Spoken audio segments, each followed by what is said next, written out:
प्रिय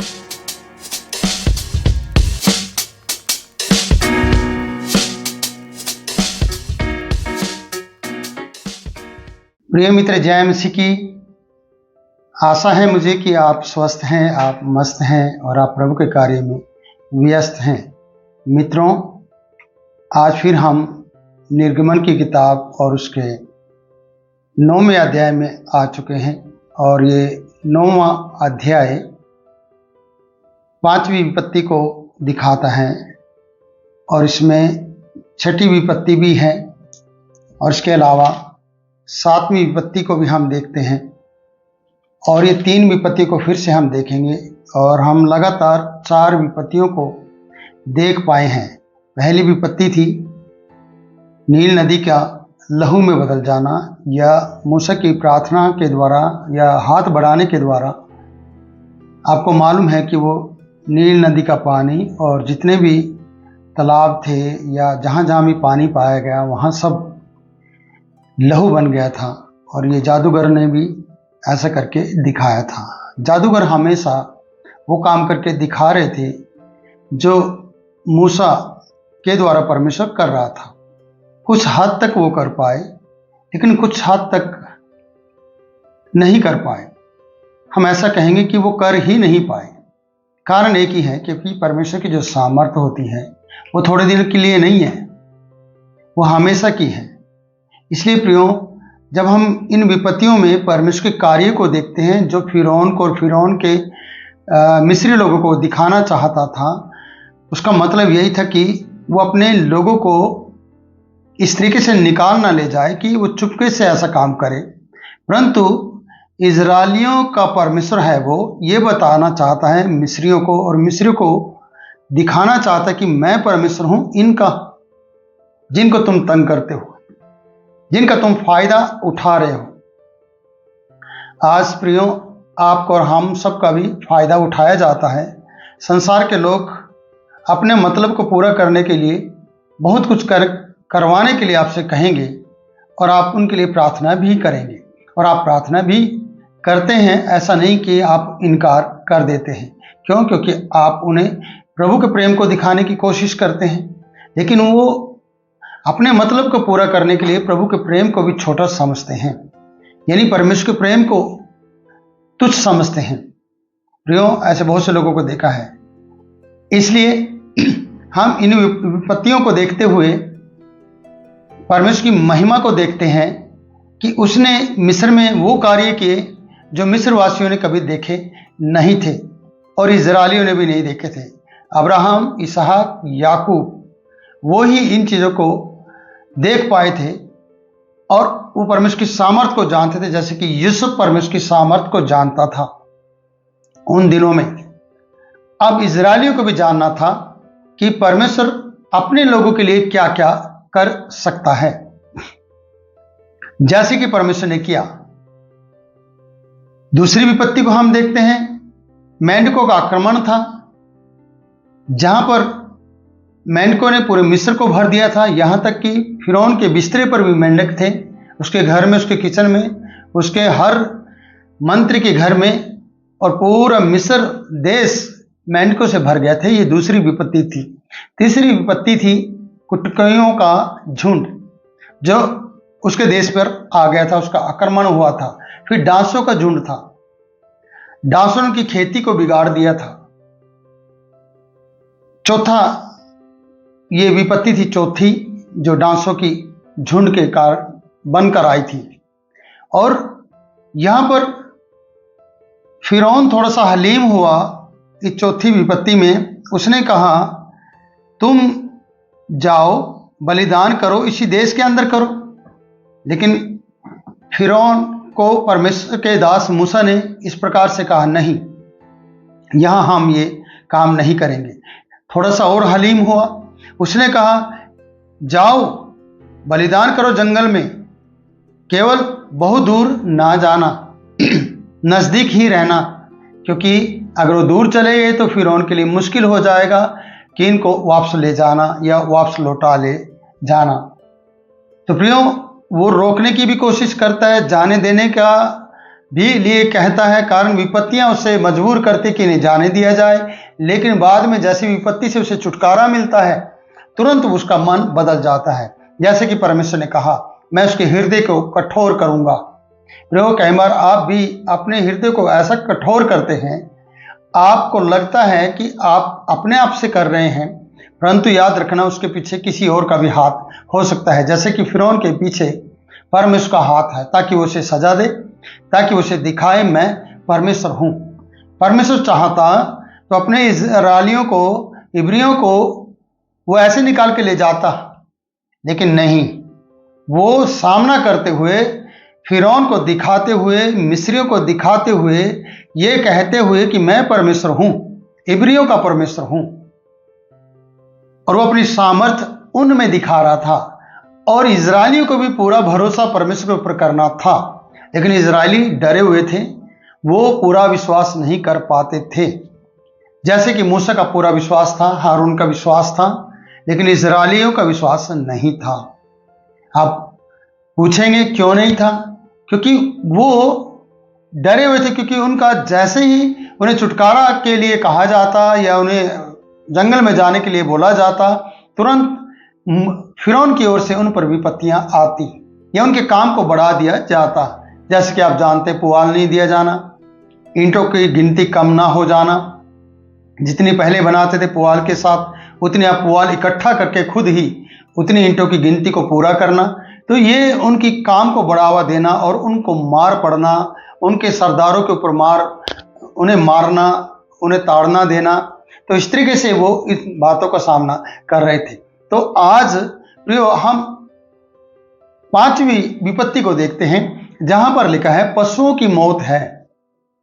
और ये मौत ऐसे धन को नष्ट कर देगी जिसके कारण से बहुत से लोग अपने आप को धनी समझते हैं, क्योंकि उनके पास ज़्यादा पशु हैं और वो पशु के द्वारा बिजनेस करते हैं और वो दूध बेचते हैं। जैसे कि भैंसों की डेयरी कह सकते हैं या दूध की डेयरी कह सकते हैं, और इस तरीके से वो दूध गांव से भी इकट्ठा करते हैं और उनकी खुद की भी डेयरी होती है, जिससे कि वो पूरे शहर को दूध दे सके, और उनका भरोसा पूरा अपने पशुओं पर होता है। और परमेश्वर ऐसा कुछ करने जा रहा है, पर करने से पहले फिरौन को समय देना चाहता है, जिसके कारण से फिरौन समझ ले और ये जान ले कि परमेश्वर सजा भी दे सकता है, ये मेरे पशु को मार सकता है।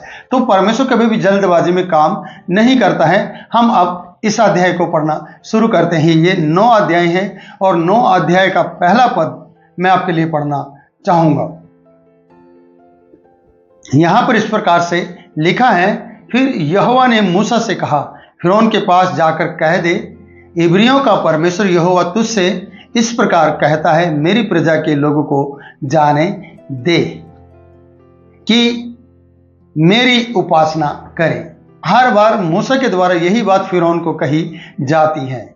कोई बड़ा संदेश नहीं है, कोई भी बदलाव नहीं किया गया है कि इसे पॉइंटों में इस मैसेज को लिखना पड़े जैसे कि आज के सेवक करते हैं, पर ऐसा कुछ भी नहीं है। सिंपल भाषा में है कि फिरौन के पास जाना है और फिरौन से इस प्रकार से कहना है, इब्रियों के परमेश्वर ने इस प्रकार से कहा है कि मेरी प्रजा के लोगों को जाने दे कि वो मेरी उपासना करें।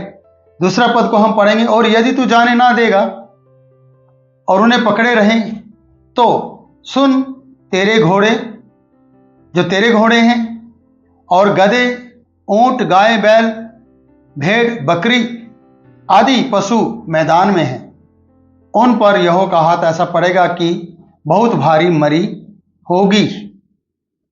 प्रियों, ये मूसा के द्वारा फिरौन को कहा गया है, जो परमेश्वर ने मूसा को कहा कि उसे जाकर ऐसा बोल दे। अब यहां पर हर पशु को ले लिया गया है, जिससे फिरौन और फिरौन के लोग फायदा उठाते थे, जो इजरायलियों के पास भी थे। और परमेश्वर कह रहा है, तेरे पशुओं के साथ ऐसा कुछ मैं करने जा रहा हूं, उनमें मैं मरी फैला दूंगा और वो मरी से मारे जाएंगे।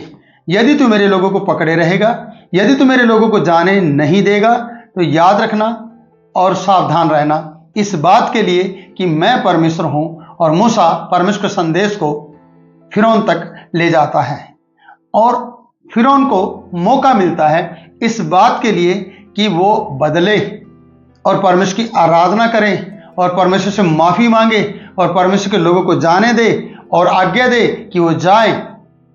लेकिन परमेश्वर भी अपने काम को दिखाने के लिए उसे समय भी दे रहा है, उसे बदलने का मौका भी दे रहा है, उसे झुकने का मौका भी दे रहा है, उसे रुकने का मौका भी दे रहा है। लेकिन फिरौन क्या करता है? आगे हम इसी 4 पद को पढ़ते हैं कि परमेश्वर और क्या उसे बताना चाहता है मूसा के द्वारा, क्या अंतर पैदा करना चाहता है मूसा को कहकर, फिरौन को बताकर, वो हम यहां पर देखते हैं। परंतु यहोवा इजरायलियों के पशुओं में और मिस्रियों के पशुओं में ऐसा अंतर करेगा कि जो इजरायलियों के हैं उनमें से कोई भी ना मरेगा। जैसे कि मैंने पहले भी बताया, ये कुटकियां जो डांसों का झुंड था, ये इजरायलियों के लिए नहीं था। इसलिए यहां पर बताया गया कि फिर से परमेश्वर ने कहा, अब मेरे लोगों की हानि नहीं होगी, परंतु तेरी और तेरे लोगों की हानि मैं करूंगा। पहले बताया गया, मैं पशुओं को जिसमें गधे हैं, ऊंट हैं, बैल हैं, भेड़ है, बकरी है, मैदान में जितने भी पशु हैं सब मारे जाएंगे, और वो भी किसके? फिरौन के और फिरौन के लोगों के। परंतु इजरायलियों के पशुओं में और मिस्र के पशुओं में यह अंतर होगा कि फिरौन के पशु मारे जाएंगे, मिस्रियों के पशु मारे जाएंगे, लेकिन इजरायलियों का कोई भी पशु मारा नहीं जाएगा। ये अंतर होगा, क्योंकि हर बार फिरौन अपने लोगों को भेजता है गशोन में और जाकर पता करता है क्या इजरायलियों के साथ ऐसा हुआ, यह कहीं ऐसी आपदा तो नहीं है जो अपने आप से हो रही है, यह फिरौन के मूसा के द्वारा हो रही है। फिरौन ऐसा सोचता है, हर बार पता करवाता है कि उनकी हानि हुई, किसकी? इजरायलियों की। आपसे मैं इस प्रकार से कहना चाहता हूं, आपका शत्रु हमेशा आपकी हानि को देखेगा। अपनी कितनी भी हानि हो जाए उसे परवाह नहीं है, पर आपकी जरा से भी हानि हो उसे आनंद आएगा, उसे मजा आएगा, और वो आपकी हानि होने पर आनंद मनाएगा। शत्रु का ये काम है, दुश्मन का ये काम है, और फिरौन हर बार पता करेगा। लेकिन आज परमेश्वर ने इस प्रकार से कहा है, मैं तेरे पशुओं में और इजरायलियों के पशु में अंतर को पैदा करूंगा, उनमें से एक भी नहीं मारा जाएगा, परंतु तेरे और तेरे लोगों के पशु मारे जाएंगे। जो भी मैदान में होंगे वो सब मारे जाएंगे। किसके कारण से? परमेश्वर के प्रकोप के कारण से, परमेश्वर के गुस्से के कारण से, और उनमें ऐसी मरी फैलेगी कि वो मारे जाएंगे। इसलिए हम आगे बढ़ते हैं। लिखा है, फिर यहोवा ने यह कहकर एक समय ठहराया, मैं यह काम इस देश में कल करूंगा। प्रियो, पूरे 24 घंटे परमेश्वर मिस्रियों को और फिरौन को यह समय देना चाहता है, पूरे 24 घंटे। इसलिए दे रहा है कि 24 घंटे के अंदर अगर आप चाहो तो बच सकते हो, चाहो तो तौबा कर सकते हो, चाहो तो माफी मांग सकते हो, चाहो तो अपने आप को परमेश्वर के सामने रख सकते हो। आपके पास 24 घंटे हैं। इसलिए परमेश्वर का वचन कहता है, मैं ये कल करूंगा, ये काम, हानि वाला काम कल करूंगा। जैसे फिरौन ने कहा, जब वहां पर मेंढकों का आक्रमण हुआ या मेंढक उसके देश में भर गए, जब मूसा ने उससे पूछा, मैं तेरे निमित्त कब प्रार्थना करूं, तब फिरौन कहता है कल करना। वो विपत्ति में एक दिन और रहना चाहता था, लेकिन परमेश्वर से विपत्ति ना दे, परमेश्वर उसके पशु को ना मारे, उसे बदलने के लिए, उसे समझने के लिए, उसे पश्चाताप करने के लिए एक दिन और देना चाहता है। प्रियो, हमें भी परमेश्वर ने ऐसे बहुत से दिन दिए हैं बदलने के लिए, पश्चाताप करने के लिए।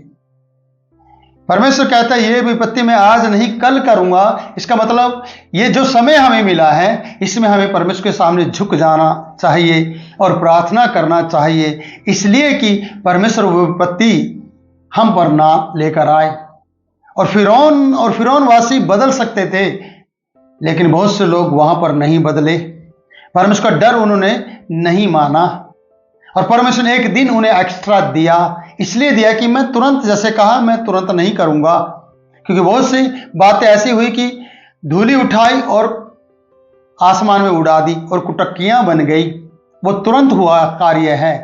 लेकिन ये कार्य में एक दिन का समय दिया गया कि ये काम, ये विपत्ति, जो पशु की मौत है, ये मरी है, मैं ये काम कल करूंगा, आज नहीं। तो ये समय बदलने का है। इस समय में हम बदल सकते हैं। फिरौन बदल सकता है, पश्चाताप कर सकता है, मिस्रवासी पश्चाताप कर सकते हैं। देखा है, अगले भी हम पढ़ते हैं पद को, दूसरे दिन यहोवा ने ऐसा ही किया। मिस्रियों के तो सब पशु मर गए, परंतु इजरायलियों का एक भी पशु नहीं मरा। एक दिन मिला था बदलने के लिए। आगे पढ़ते हैं, और फिरौन ने लोगों को भेजा, पर इस्राएलियों के पशुओं में एक भी नहीं मरा। तो भी फिरौन का मन कठोर हो गया और उसने उन लोगों को जाने ना दिया। दुख की बात है, अपनी हानि हो रही है, ये मूर्ख का काम है।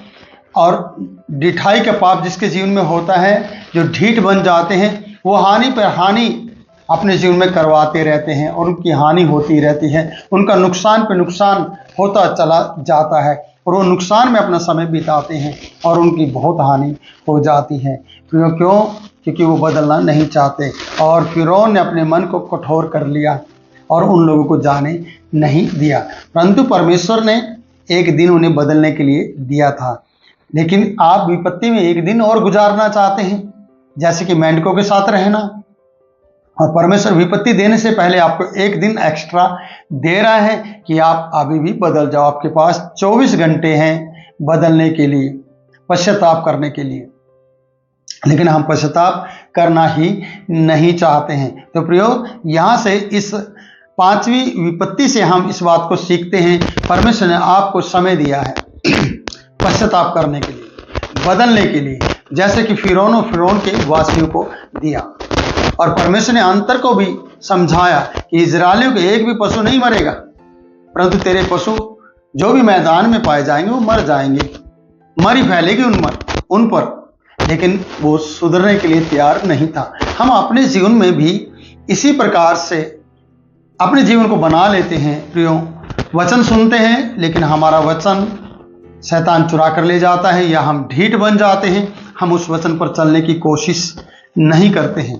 कारण क्योंकि हम ढीठ बन जाते हैं, कारण कि हम उसे हल्के में लेते हैं, हम उसे समझना ही नहीं चाहते हैं। हम सोचते हैं ये हमारे लिए नहीं है, परंतु वचन आपके लिए ही है। जिस प्रकार से फिरौन को मूसा कह रहा है, परमेश्वर कहता है इन्हें पकड़े मत रख, इन्हें जाने दे, मेरे लोगों को जाने दे। लेकिन हम अपने लोगों को जाने नहीं देते हैं। और परमेश्वर के लोग हैं, आपका पति परमेश्वर का है, आपकी पत्नी परमेश्वर की है, आपके बच्चे आपके नहीं परमेश्वर के हैं।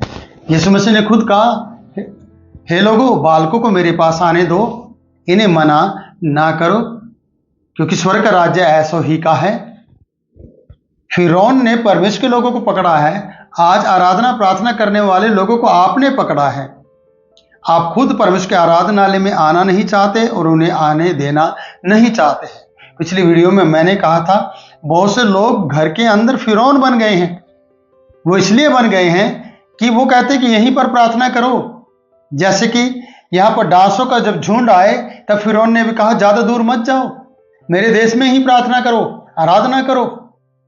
और अगर जाते हो 3 दिन की यात्रा पे, तो ज्यादा दूर मत जाओ, नजदीक रहो। तो फिरौन जाने देना नहीं चाहता है, क्योंकि उसके काम करने वाले लोग चले जाएंगे।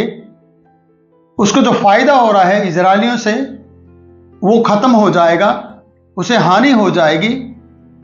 इसलिए मैं आपसे कहना चाहता हूं, जो कई बार आपके जीवन में आप अपने लोगों को, जो प्रार्थना आराधना करने वाले लोग हैं, उन्हें अपने घर में बिठाकर रखना चाहते हैं।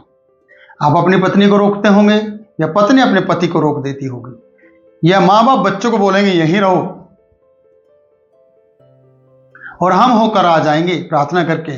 प्रियो, आपका आना नहीं है, बल्कि आपने बहाना बनाया है, बच्चों को भी रोक दिया है, जबकि पूरा घराना। आपको पता है, पुराने नियम के अंदर, ओल्ड टेस्टामेंट के अंदर, पूरी बाइबल के अंदर यह बात पाई जाती है, जो परमेश्वर की आराधना ना करे, जो परमेश्वर के पवित्र दिन का आदर ना करे, जो परमेश्वर के विरुद्ध में बलवा करे, उससे पथराव किया जाए, उसे मार दिया जाए। प्रियो, अगर आप कहते नहीं हमारा तो ऐसा कुछ नहीं होता है, लेकिन बीमारियां आपके शरीर में, आपके देह में, आपके बच्चों में, परिवार में, कंगालीपन, चिंताएं, परेशानियां आपके घर में आकर धावा बोल देती हैं और वो हावी हो जाती हैं आपके ऊपर, भारी पड़ जाती हैं। कारण क्योंकि आपने परमेश्वर की आराधना प्रार्थना में रुकावट पैदा की है। आप अपने घर के अंदर फिरौन के समान बन गए हैं। इसलिए सावधान रहे। पांचवी विपत्ति को समझना कि परमेश्वर ने इजरायलियों को और मिस्रियों को अलग अलग रखा। इजरायलियों के पशुओं को कोई नुकसान नहीं हुआ, परंतु मिस्रियों के पशुओं का और फिरौन के पशुओं का नुकसान हुआ। जो यूसुफ के समय में पशु इकट्ठे किए गए थे वो सब मारे भी गए। जो फिरौन को धनवान बना दिया था यूसुफ ने, उन्हीं के लोगों के पशुओं को अन्न के बदले में ले लिया गया था, वो सब नष्ट हो गए। कारण एक ही है, क्योंकि आप कितने भी धनवान हो जाओ, जब विपत्ति आएगी, जब आप परमेश्वर के विरुद्ध में चलोगे तो वो एक ही दिन के अंदर नष्ट भी हो सकते हैं। इसलिए आपके पास कुछ भी है प्रियो, उन सब बातों के लिए परमेश्वर को आदर दो, परमेश्वर को धन्यवाद दो, इस बात के लिए कि परमेश्वर ने वो चीज़ें आपको दी हैं और परमेश्वर ने आपका आदर किया है, परमेश्वर ने आपको धनवान बनाया है, परमेश्वर ने आपको आराधना करने के लिए चुना है। और आप आराधना ना करें, आप उसके लोगों को भी रोक लें और खुद भी ना जाएं, तो प्रियो आपके ऊपर विपत्ति आएगी और आप विपत्तियों से घेरे जाओगे और आपके चारों ओर विपत्तियां होंगी। यहोवा अपने दूत भेजकर अपने लोगों की रक्षा मदद करता है, सुरक्षा करता है। चारों ओर छावनी के रूप में उसके दूत होते हैं, परमेश्वर के स्वर्गदूत होते हैं जो उसके लोगों की मदद करते हैं। लेकिन जब हम परमेश्वर का ही बलवा करें तो अपने दूतों को वो हटा देगा। शत्रु की सेना आपके चारों ओर हो जाएगी, जिसके कारण से आप विपत्ति में आ जाएंगे। इसलिए परमेश्वर अंतर पैदा करेगा प्रार्थना करने वालों में और ना प्रार्थना करने वालों में। तो प्रियो, आप अगर प्रार्थना करने वाले हैं, परमेश्वर की बात का आदर करने वाले हैं, परमेश्वर के वचन पर विश्वास करने वाले हैं, और जो नहीं करते हैं उनमें और आप में परमेश्वर अंतर पैदा कर देगा। आपको हानि नहीं होगी, परंतु उन लोगों को हानि होगी जो परमेश्वर के लोगों को पकड़े हुए हैं।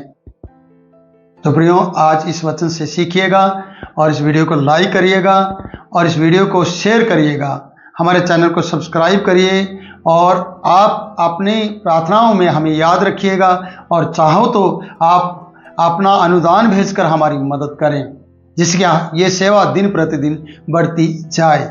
क्योंकि प्रियो, आप शायद दुनिया के कोने तक नहीं जाएंगे, लेकिन ये वीडियो दुनिया के कोने तक जाएगी और आपके द्वारा की गई मदद प्रियो हमारे लिए साहस और प्रार्थना का कारण बन जाएगा और विश्वास की में बढ़ोतरी हो जाएगी, और हम और ज़्यादा समय वीडियो में वचन बांटने में दे पाएंगे। तो प्रभु आपको बहुत से आशीष दे।